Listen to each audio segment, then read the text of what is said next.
In this era of the global pandemic, where is the easiest, most accessible option for living or retiring overseas?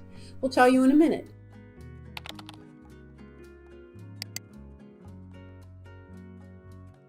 Hello, I'm Kathleen Petticord. I'm Leif Simon. Welcome to a new edition of our Live and Invest Overseas podcast. It is challenging right now if you are interested in making a move to a new country. There are lots of restrictions, lots of challenges to face, but one country remains completely open, completely accessible, and it couldn't be more nearby, pandemic notwithstanding. Right. We're talking about Mexico, which really could qualify, I would say, as the easiest place to retire, quote unquote, overseas. Right, exactly. In Mexico, you can get your residency visa before you leave, go to a Mexican consulate and get that all organized. Or in fact, you can enter Mexico and have 180 days to be in Mexico as a tourist. Mexico makes it very easy to come and go as a tourist, and very easy to come and go driving since it's attached to the United States. So with planes not flying to many places. We have friends in Italy who can't get back to Australia simply because there are no flights going, and Australia is only allowing so many people back. Even we know lots of people who are kind of stuck in places where they really don't want to be, but there's no option at the moment. Right. However, if you're in the United States and you would like to make a move somewhere now, I'd say take a look at Mexico, because you can load up your car with all of your personal belongings, with your pets, if you want to move with a pet, and just head south. It doesn't get easier. The border's open. Right, and we have colleagues and friends who live in Mexico part-time and have been going back and forth between Mexico and California over the last year, deciding where to be when based off of what the current pandemic situation is. Early on in Mexico was no issue, and California was starting to have restrictions. Then Mexico got a little tighter with their restrictions and California opened up. They went to California. Then California turned back into a no-go zone, and they packed back up and drove back down to Mexico. So they're in Mazatlan on the Pacific coast, which kind of segues to another, I think, important point to make in the context of Mexico as an option for going overseas. It provides so many different options. This is a huge country with two long coasts and then a whole lot of interesting options in between, in the middle.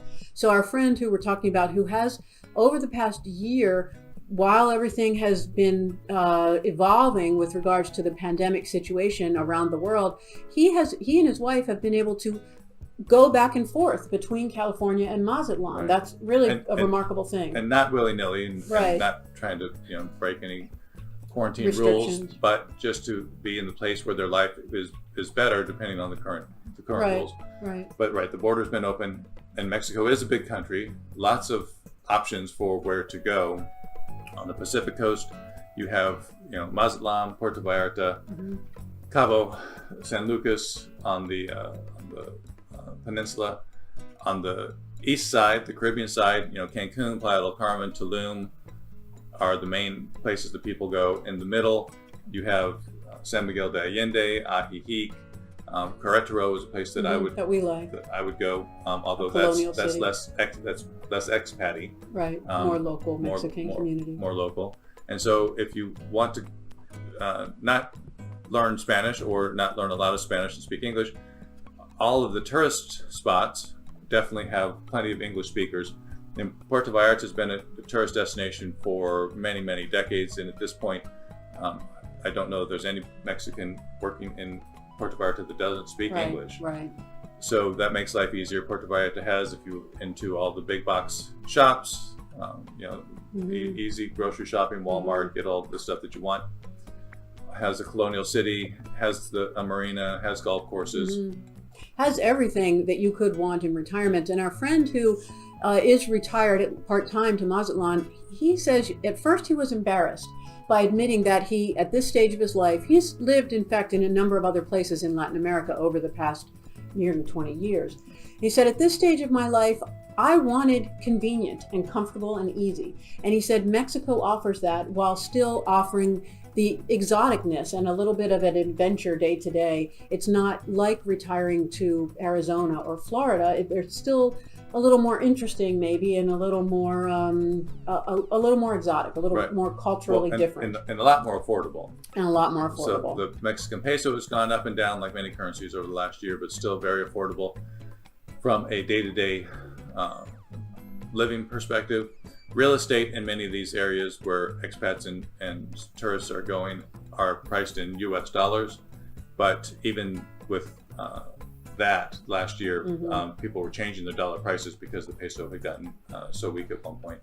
So very affordable from that perspective. If you compare a beachfront home in Puerto Vallarta to a beachfront home in California, it's going to be a fraction of the cost. Right. Still expensive, but not as much as you would pay up north. Right. Certainly not on the coast of California. Right. And then there are lots of, if you are happy to learn some Spanish, there are lots of kind of newer up and coming areas that can make sense. And we're going to talk about those in our Mexico During conference. our conference, our Live and Invest in Mexico virtual conference, which is taking place in March 17th to 19th. And registration is open for that.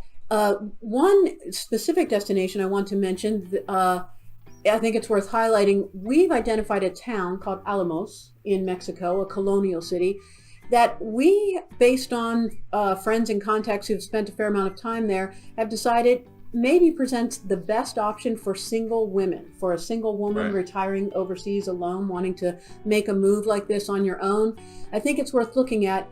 The main reason is because there is a very big established community of mostly single women retirees. I'm not sure how it started or why the first woman chose it, and Right, then but some that's- friends came, but that's how it happens. It's by word of mouth that kind That's of how thing it usually happens. happens, There's an area in Thailand that is mostly Swedes. Right, So right. some Swedes came and told their friends and told their friends. And Exactly. like that old commercial. Right. But the big upside of all of this, however it evolved over the past 2 decades, I think, is that there is this very established, welcoming and interesting community of single women who do all kinds of things together. And so you would have a great network of support. You would feel very safe, and you would definitely not be lonely, which understandably a woman looking to retire overseas on her own could have those concerns. So that's just one option. Again, Mexico offers Well, so many. And safety concerns is something people think about. Right. In Mexico, the CNN headlines, the mainstream news headlines are all about the blood and gore and what's going to get people's attention. And the cartels. But we know many people who live in Mexico, and especially in these areas that we're talking about where there's high tourism, the drug cartels don't want the attention. They don't really operate in those areas. Or if they do move in, they're not there very long because, of course, the government wants to keep the tourist areas as safe as possible. And in fact, that's one reason buying an investment property in a place like Playa del Carmen has become very worthwhile, because it's where Mexican tourists go. So you're finding a growing middle class of Mexicans going to these tourist spots that were originally set up to attract foreign tourists, and the Mexican middle class are going to places like Puerto Vallarta and Playa del Carmen. Right. And so from a real estate investor's perspective, my perspective, you have now a full year of season in some of these places because the foreigners come in the northern winter, and the Mexicans tend to come then during their breaks and during when their kids are off the actual school. summer. Yeah. Exactly. And so, a diversity of potential renter is a very big advantage for someone looking to invest in a rental property. So yeah, and for a snowbird who wants to be down there during those months. That the northern hemisphere people, cold winter people are there, and then rented out when they're not. Right. All right, we hope we've given you an overview of just some reasons why we think Mexico is a great choice, and right now one specific reason why it could be considered a top choice, because it's possible. If you're looking to make a move right now, take a look at Mexico. All you have to do is load up your car, put the dog in the back, and drive south. I don't think it could get any easier. Thank you for listening, as always. We'll be in touch again soon. Take care. Bye, everyone.